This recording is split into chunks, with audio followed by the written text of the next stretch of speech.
Hi students, in this chapter we will be looking at the separation techniques. So these separation techniques will be used to separate mixtures. So separating mixtures, we can actually group the mixtures according to their states. So for example, we can have solid mixtures, we can have solid liquid mixtures, and then we can have liquid mixtures. Okay, so the first few examples we are going to look at, this three that I just take, will be mainly the solid liquid mixtures. Okay, for solid liquid mixtures, we can actually separate insoluble solid from liquid by filtration. Okay, so filtration is the method to separate insoluble solid from the liquid. Okay, the logic or the rationale behind why it works is solids that are too big to pass through the pores of the filter paper will be stuck on the filter paper as residue. The solvent, which is usually pretty small, like the water molecules are usually very small, and then they are small enough they can pass through the filter paper. Okay, and then that's how we separate the insoluble solid from the solvent. Okay, so picture wise we must know how to draw. Over here, draw your filter funnel collected using a conical flask, and then you pour the mixture through the filter funnel, and then be able to identify, right, the insoluble solid that's trapped on the filter paper is called the residue, and then the solvent that flow through will be the filtrate. Okay, the next one that we are going to look at will be the soluble solid plus liquid. Okay, so soluble solid plus liquid, right, we can use two methods. The first method is called evaporation to dryness. So evaporation to dryness, essentially what is it? Is I heat until all the liquid or all the solvent evaporate away. Okay, and then this one can be used to recover solutes that are heat stable. Heat stable means usually they have high melting point, high boiling point. Okay, high melting point, high boiling point. When I say high, the melting point, boiling point could be about 1000 degrees and above. Okay, so high melting point, high boiling points, why? They do not decompose upon heating. So if I use a Bunsen burner to heat it, the heat could reach up to 400-500 degrees Celsius. So if your melting point is much higher, when I heat the mixture, right, the water, for example, which is the solvent, right, will boil or turn into water vapor at 100 degrees Celsius, right?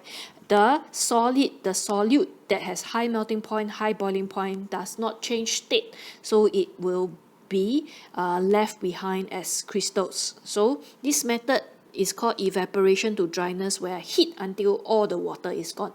Okay, as a rule of thumb, please know that your heat stable solids are the group 1 sort. So you see sodium chloride, sodium nitrate, potassium chloride, potassium nitrate. These are all heat soluble solutes.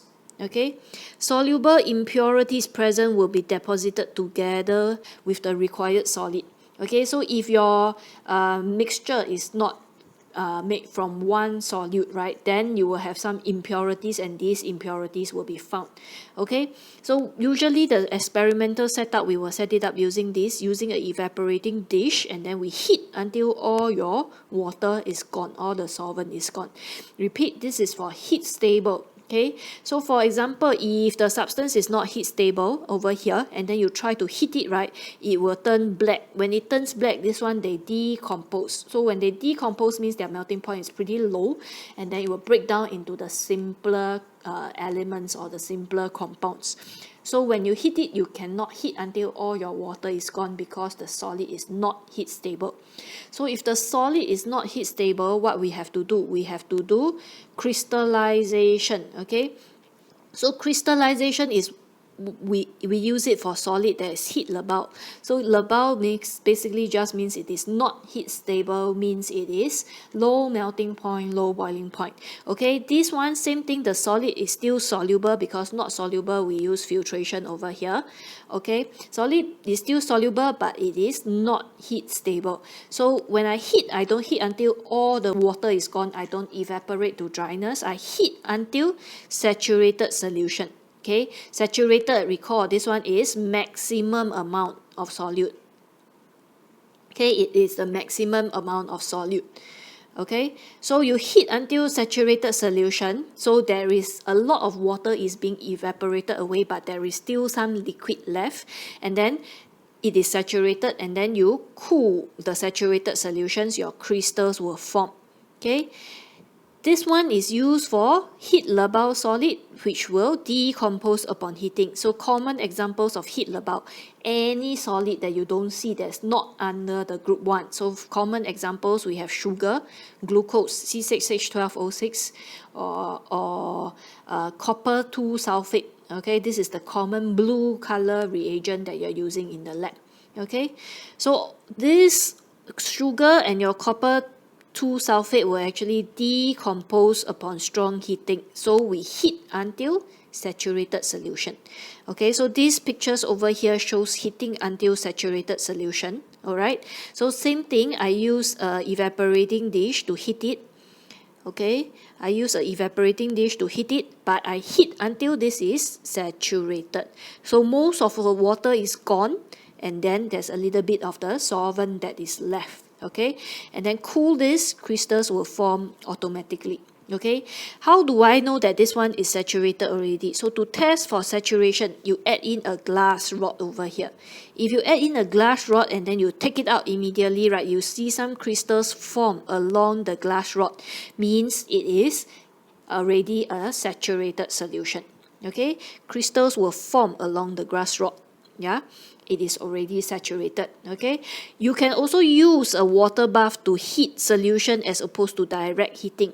Okay, so some of the solvent, for example, if I use ethanol as a solvent, which is an alcohol is what we call volatile liquid, and then they are actually pretty flammable. So I don't heat the ethanol directly. I heat using a water bath, which is like a beaker. Okay, a beaker, right? And then your usual tripod stand and all that, and then your Bunsen burner, and then you heat the solution or the mixture with ethanol. Okay, so you heat this water bath, right? This water bath, the water vapor that is being created or boiled will actually be used to heat your ethanol.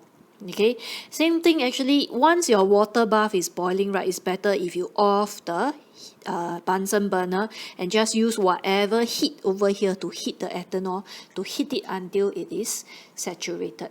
Okay, so we have looked at how do we separate the solid liquid mixture, right? Under the solid liquid mixture, we have either whether your solid is soluble. If it's soluble and it is heat stable, we evaporate to dryness. If it is not heat stable, we heat to saturated solution. If your solid is insoluble, alright, we use filtration because the particles are too big to pass through the pores of your filter paper, and then they will be trapped on the filter paper as residue. Okay, so next thing that we are going to look at will be more of your solid mixtures over here. Okay, solid mixtures over here.